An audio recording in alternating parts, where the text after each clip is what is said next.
Hola, Dios te bendiga. Te saluda el pastor Benjamín Martínez. Este día, hermanos, vamos a estar meditando en la palabra de Dios. Hoy martes 14 de febrero y vamos a estar meditando en el primer libro de Samuel, en el capítulo 13, del versículo 1 al versículo 12. Este devocional lleva como título La necedad y el temor del hombre. Te invito a que pauses este audio si aún no has hecho una oración y le pidas a Dios que Él sea en este tiempo que te ayude a poder meditar en su palabra y escuchar la voz de Dios en este tiempo. Si ya lo hiciste así, pues entonces vamos a meditar y a oír en la palabra de Dios. La palabra de Dios dice así: Saúl ya era adulto cuando empezó a reinar. En el segundo año de su reinado, eligió a 3,000 hombres de Israel para formar su propio ejército. De ellos, 2,000 estaban con él en Micmas y en las colinas de Betel, y los otros 1,000 estaban con su hijo Jonatán en Gibeá de Benjamín. El resto de los israelitas los mandó de vuelta a su casa. Jonatán atacó y destruyó un cuartel filisteo que estaba en Gibeá. Como los filisteos se enteraron de este ataque, Saúl mandó tocar la trompeta por todo el país en señal de alarma y decir: escuchen, israelitas, Saúl ha destruido un cuartel de los filisteos. Prepárense, porque ahora ellos van a odiarnos más y nos atacarán. Y así sucedió. Los filisteos se reunieron para atacar a los israelitas. Llegaron 30,000 carros de guerra, 6,000 soldados de caballería y un ejército que ni siquiera se podía contar. Todos ellos acamparon en Micmas, al este de Bet-Aven. Muchos israelitas pensaron que no podrían vencer al ejército filisteo, así que fueron a esconderse en cuevas y agujeros, entre las piedras y dentro de pozos secos. Y no faltaron algunos que cruzaron el río Jordán y se fueron a la tierra de Gad y de Galad. Saúl se quedó en Gilgal, pero todos en su ejército estaban temblando de miedo. Allí, en Gilgal, Saúl esperó a Samuel 7 días para que presentara las ofrendas y los sacrificios, pues antes de eso no podía empezar la batalla. Pero al ver Saúl que Samuel no llegaba y que los de su ejército comenzaban a huir, ordenó: tráiganme los animales y las ofrendas de paz que vamos a presentarle a Dios. Y Saúl mismo presentó las ofrendas. Todavía no terminaban de ofrecerlas cuando Samuel llegó. Al verlo, Saúl fue a saludarlo, pero Samuel le dijo: ¿qué es lo que has hecho? Y Saúl le respondió: es que mis soldados ya me estaban abandonando y tú no llegabas, como prometiste hacerlo. Pero por eso tuve que presentar las ofrendas para pedir la ayuda de Dios. Además, los filisteos ya estaban en Micmas, listos para venir a Gilgal y a atacarme. Muy bien, hermanos, pues vamos a meditar en la palabra de Dios con estos versos que acabamos de leer. Primero, hermanos, vamos a ver que dentro de los primeros versos vemos que Jonatán fue quien atacó y destruyó la guarnición de los filisteos. Pero algo interesante que nosotros vemos aquí es que la victoria, hermanos, se la adjudicó Saúl.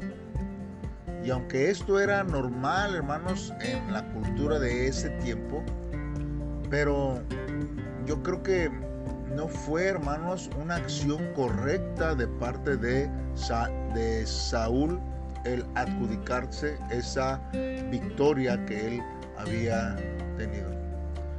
Vemos que la creciente, hermanos, arrogancia de Saúl comenzó pequeña, hermanos, y al acreditarse el triunfo de una batalla, hermanos, que había ganado su hijo, y al no recibir una corrección, hermanos, su arrogancia comenzó a crecer hasta llegar, hermanos, una obsesión tan horrible, hermanos, que nos puede dar luz, hermanos, de el por qué Saúl falló delante de Dios.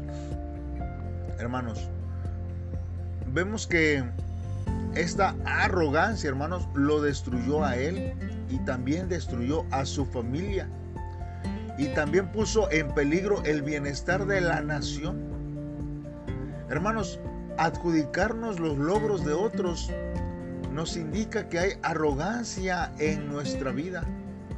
Nosotros tenemos que dar lugar a las cosas, hermanos, que los otros hacen. Hermanos, por eso es que cuando nosotros notemos una pequeña pizca de soberbia que se está anidándose en nuestro corazón, hermanos, debemos de tomar medidas para poder eliminarlas, hermanos, y atribuirle el honor a quien honor merece. Y es ahí, hermanos, donde nosotros podemos iniciar para poder vivir conforme a la voluntad de Dios. Ahora, hermanos, muchas veces podemos olvidar quién es Dios y que Dios, hermanos, está de nuestro lado. Hermanos, porque cuando nosotros olvidamos que Dios, hermanos, está de nuestro lado, o vemos solamente nuestros propios recursos, hermanos, muchas veces tendemos a atemorizarnos cuando nos enfrentamos a alguna prueba, alguna dificultad. Y es aquí, hermanos, donde los israelitas tuvieron pánico y se escondieron cuando vieron el poderoso ejército filisteo. Se olvidaron de que Dios estaba de su lado y que, hermanos, es inevitable, hermanos, que pudieran atacar y pudieran ser vencidos. Por eso, hermanos, nosotros necesitamos ver que cuando enfrentemos nuestros problemas, cuando enfrentemos tentaciones, hermanos, debemos de centrar en Dios y en nuestros pensamientos, en los recursos que Dios tiene, confiando, hermanos, en el que Él nos ayudará. El apóstol Pablo, hermanos, lo pone claramente en Romanos capítulo 8, del versículo 31 al 37, que dice que solo nos queda decir que si Dios está de nuestra parte, nadie podrá estar en contra de nosotros. Dios no nos negó ni siquiera a su propio Hijo, sino que lo entregó por nosotros. Así que también nos dará junto con Él todas las cosas. ¿Quién puede acusar de algo malo a los que Dios ha elegido? Si Dios mismo los ha declarado inocentes, ¿puede alguien castigarlos? De ninguna forma, pues Jesucristo murió por ellos. Es más, Jesucristo resucitó y ahora está a la derecha de Dios rogando por nosotros. ¿Quién podrá separarnos del amor de Jesucristo? Nada ni nadie, ni los problemas, ni los sufrimientos, ni las dificultades. Tampoco podrán hacerlo el hambre, ni el frío, ni los peligros, ni la muerte. Como la Biblia dice, por causa tuya nos matan. Por ti nos tratan siempre como a ovejas para el matadero. En medio de todos nuestros problemas, estamos seguros de que Jesucristo, quien nos amó, nos dará la victoria total. Hermanos, hay veces que reaccionamos, hermanos, cuando nos encontramos en una dificultad, no siendo hijos verdaderos de un Dios poderoso, sino que nos comportamos, hermanos, como hijos olvidados o desamparados o huérfanos. Nosotros no somos huérfanos, hermanos, espiritualmente. Somos hijos de un Padre amoroso que nos brinda, hermanos, la oportunidad de poder vivir conforme a Él en este tiempo, hermanos. Y pues este es algo que nosotros tenemos cada día que estar meditando. Ahora, nosotros vemos que Saúl comenzó a desesperar, hermanos. Y en vez de esperar a Samuel, Saúl ofreció él mismo, hermanos, el sacrificio. Esto iba, hermanos, en contra de las leyes de Dios y estaban establecidos. Nosotros lo vemos en Deuteronomio 12, hermanos. Y ahí nos habla, hermanos, que había instrucciones, hermanos, de parte de Dios. Y todavía, hermanos, también había instrucciones precisas de Samuel, hermanos. Y bajo la presión de los filisteos que se acercaban, tomó el asunto en sus manos, hermanos, y desobedeció a Dios. Estaba haciendo algo bueno, hermanos. Ofrecía un sacrificio a Dios antes de una batalla crucial. Y al parecer, pues, no se oye tan mal, hermanos. Pero la cuestión es que lo hizo de la manera equivocada. Nuestro verdadero carácter espiritual, hermanos, se revela bajo presión. Cuando hay presión sobre nuestra vida, nosotros ahí vemos, hermanos, cómo está nuestra vida espiritual. Y nosotros lo podemos ver también como le fue a Saúl, desesperado porque la gente se le estaba yendo y no quiso más que hacer lo que a él le parecía correcto. Los métodos, hermanos, que usamos para alcanzar nuestras metas son tan importantes como la obtención de las mismas. ¿Cómo nosotros, hermanos, actuamos? Hermanos, ¿usted qué hubiera hecho en lugar de Saúl? Quizás usted y yo hubiéramos hecho lo mismo. Desesperados por la situación, viendo que la gente se nos está yendo, ¿verdad? De la batalla. Y mejor nosotros hacemos y nos desesperamos y tratamos de ayudarle a Dios en cada una de las situaciones.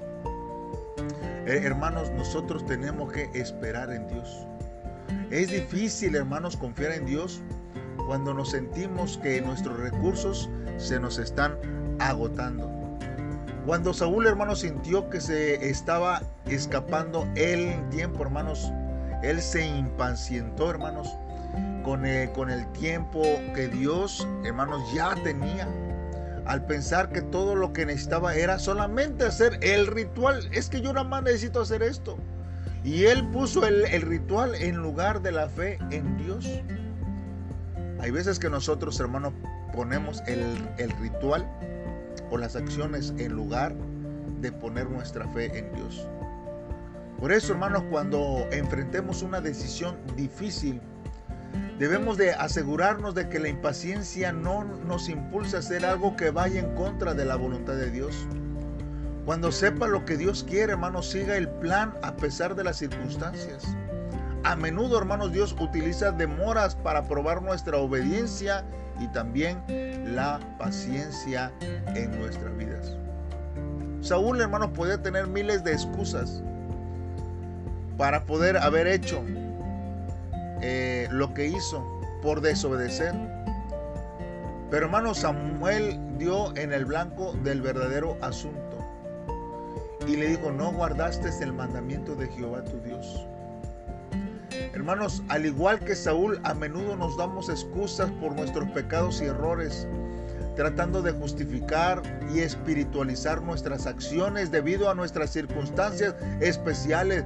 Es que Dios conoce mi situación, es que Dios sabe cuál es mi necesidad, por eso tuve que hacer, porque